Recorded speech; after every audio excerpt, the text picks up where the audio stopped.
Shalom, loved ones. This is part 4 of a series that we are calling PlayWell 101. It's a series in which we're taking a look at the core message and the key practices of PlayWell Communities. In this part, we are honing in on a specific portion of our core message, which says, "Beloved, be loved, be and love."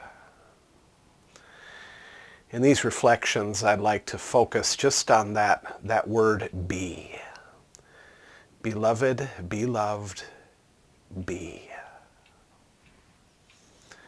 When we learn to be the beloved, we can just be who we are. You can be yourself. And so in light of that, these reflections are entitled, Being Yourself. I hope you find them helpful.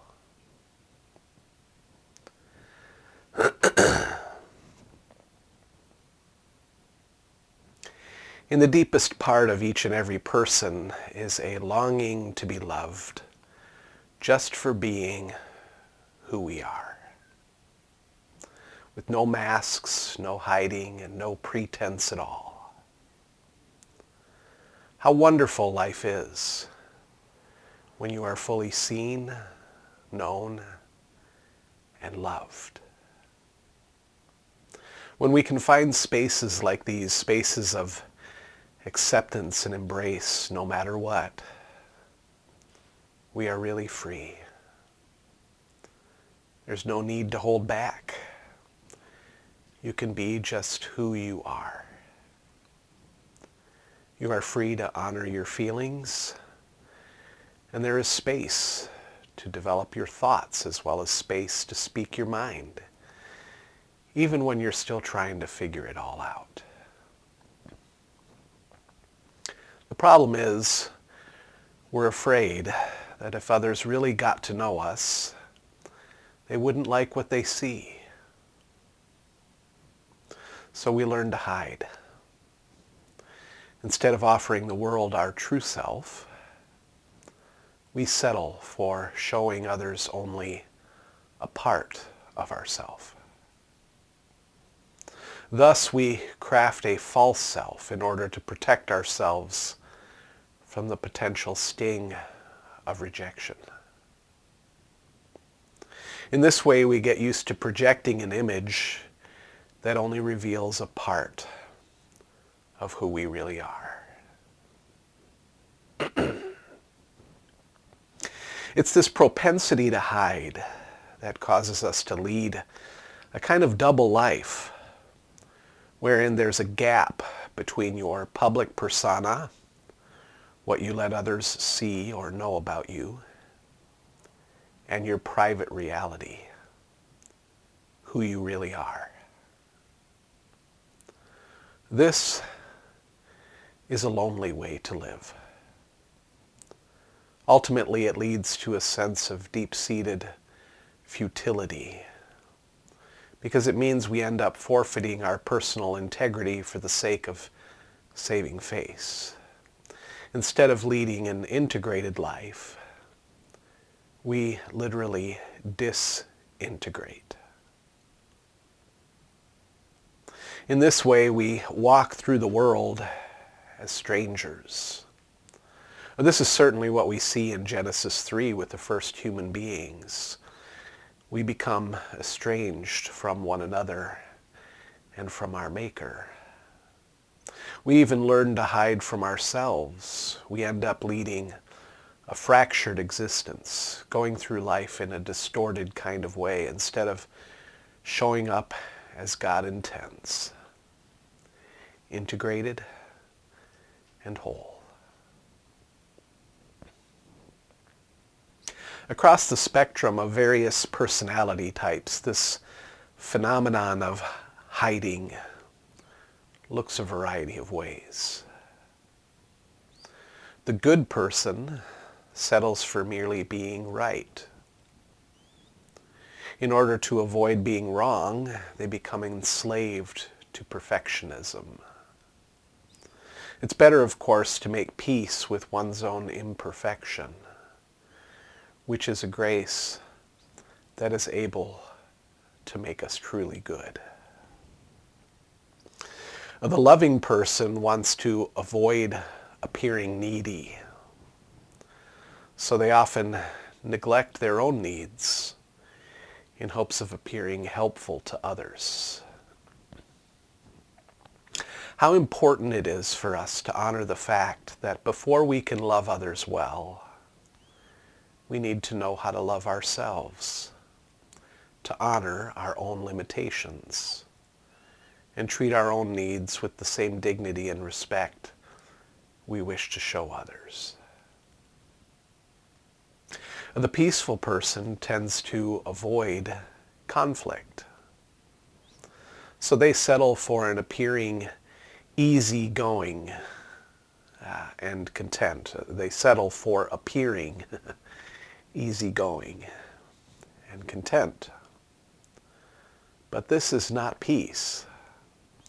There can be no true peace without truth-telling and addressing conflict directly.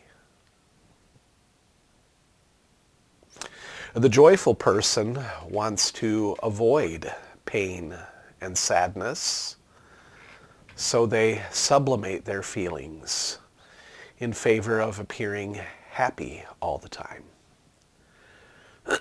They don't want others to know they are sad, so they will often say, "I'm okay, I'm okay." But we cannot eliminate pain. Thus, the joyful person does well to embrace their pain and honor their sadness. When they can do this, they will become truly joyful. This is just a sampling of the ways in which we hide our true selves. Common to each example is the reality that we can only befriend our true self when we learn to embrace what we would push away. Hidden in each of us is a little fearful child, hiding in some dark corner, afraid they're somehow fundamentally unlovable. They so desperately want to come out into the light, but they are afraid they will be rejected if they do.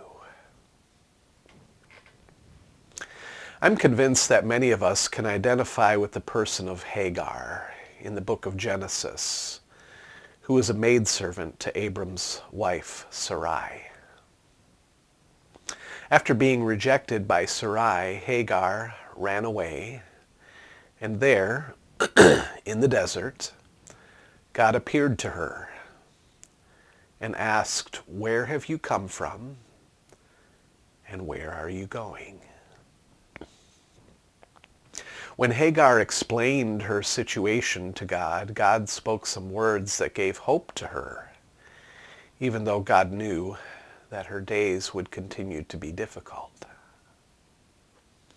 Among the words of hope God spoke was the name of the child she was to bear, Ishmael, which means God hears. To this, Hagar responded by giving to God the very first nickname any human ever came up with for God, El Roy. It means God sees. Woven into Hagar's story, thus, is all our stories. It's the experience of being heard and seen by God, and loved through all the difficulties of life, all the pains we have borne, all the reasons we have fled. Is it any wonder Hagar named the well by which she met with God Be'er Lahai Roy, which means the well of the living one who sees me.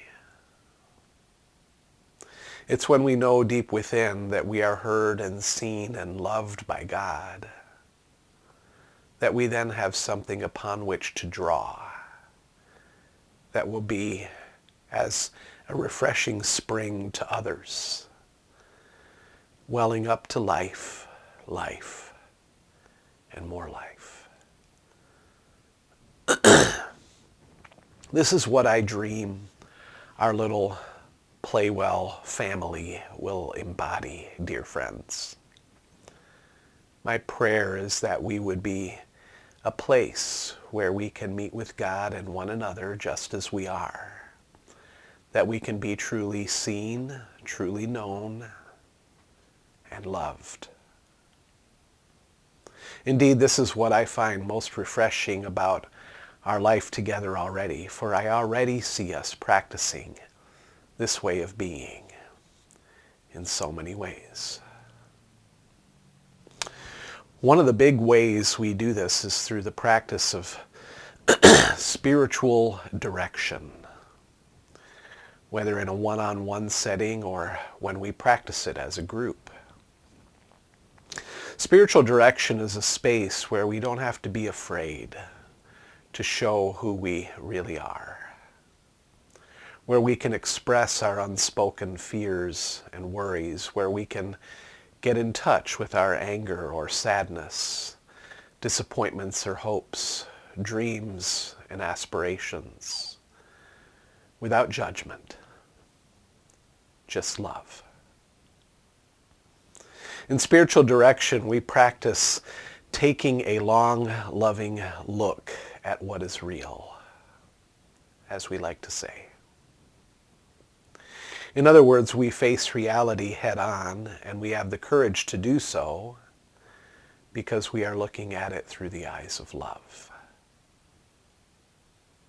In this way, we dispel all the lies we tell ourselves and others, all the little deceptions we safeguard to protect ourselves. It's love that gives us the courage to do this hard work. And it's exactly what our whole world needs so desperately, what we are all crying out to experience firsthand. When we encounter spaces like these, we are able to answer the question God asks all of us through Hagar's story. Where have you come from, and where are you going? In spaces where we can just be ourselves, we are able to honor where we have come from, and we are able to gain a glimpse of where God is leading us. Without this, we become cut off from a sense of meaning in life and our own origins, a sense of knowing where we have come from. And at the same time, we lose our sense of purpose and hope, a sense of knowing where we are going. Dearly beloved, my prayer is that you will know with Hagar that you are seen and loved by God. And I pray that out of that sense of being seen and loved, we will extend that same grace to others, the grace of seeing one another truly and loving one another with all our light and shadow, our wheat and weeds, the ups and downs, victories and stumblings. May we be like a well, a place where all can come to be refreshed by the gifts of being seen and loved. May we be a play well.